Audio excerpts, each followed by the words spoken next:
Sideways Stories from Wayside School. Chapter 29. Stephen had green hair. He had purple ears and a blue face. He wore his sister's pink dancing shoes and green leotards. The leotards matched his hair. He was all dressed up as a goblin for Mrs. Jules's Halloween party. But unfortunately, it wasn't Halloween. "Ha, ha, ha! You sure look stupid," said Jason. Jason was Stephen's best friend. "So do you," said Stephen. "Boy, are you dumb," said Jenny. "Halloween is on Sunday. Today is only Friday." "You're the one who's dumb," said Stephen. "Ha, ha! You'd probably come to school on Sunday.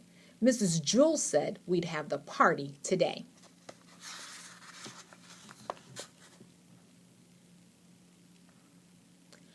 But none of the other children wore costumes, only Stephen. "All right, class," said Mrs. Jules. "It is time for our Halloween party."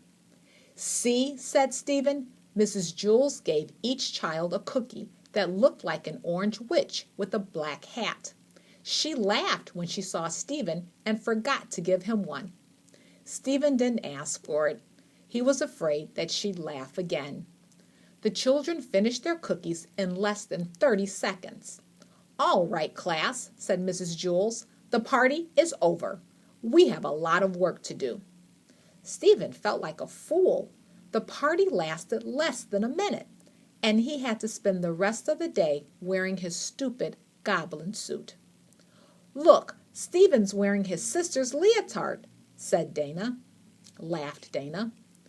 "They're green, just like his hair," said Fatso. Everybody laughed. Mrs. Jules began the arithmetic lesson.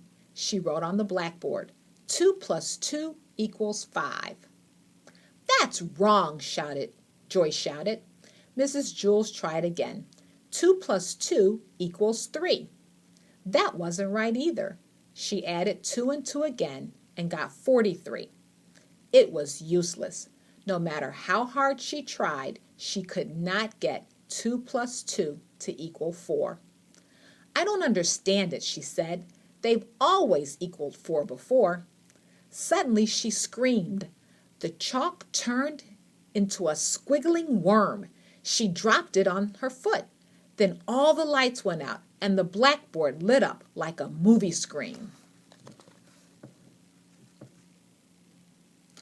A woman appeared on the screen. She had a long tongue and pointed ears. She stepped off the screen and into the classroom. It was the ghost of Mrs. Gorf. Mrs. Gorf ran her fingernails across the blackboard. "Trick or treat, you rotten kids," she said. "Now I'll get even with every last one of you. Where's Todd?" "Who is it?" asked Mrs. Jules.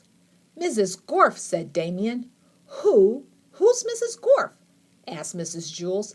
"She was the meanest teacher we ever had," said Rondi.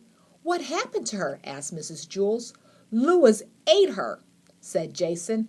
"Well, I'm not going to allow this," said Mrs. Jules. "Get out of my classroom," she demanded. "It's Halloween, sweet teacher," said Mrs. Gorf. "Ghosts can go anywhere they like. I've come for a little class reunion."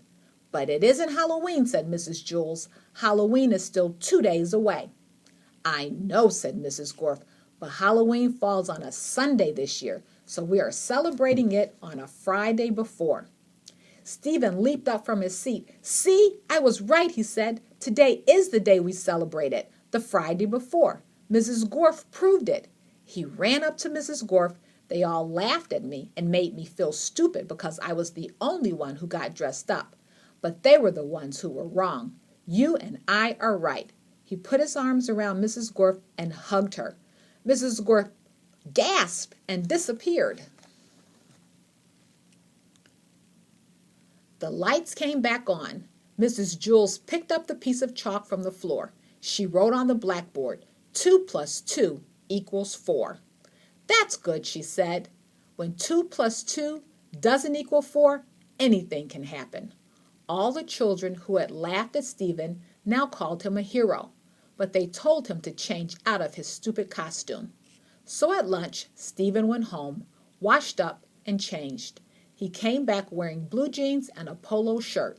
Of course, his hair was still green. It always was.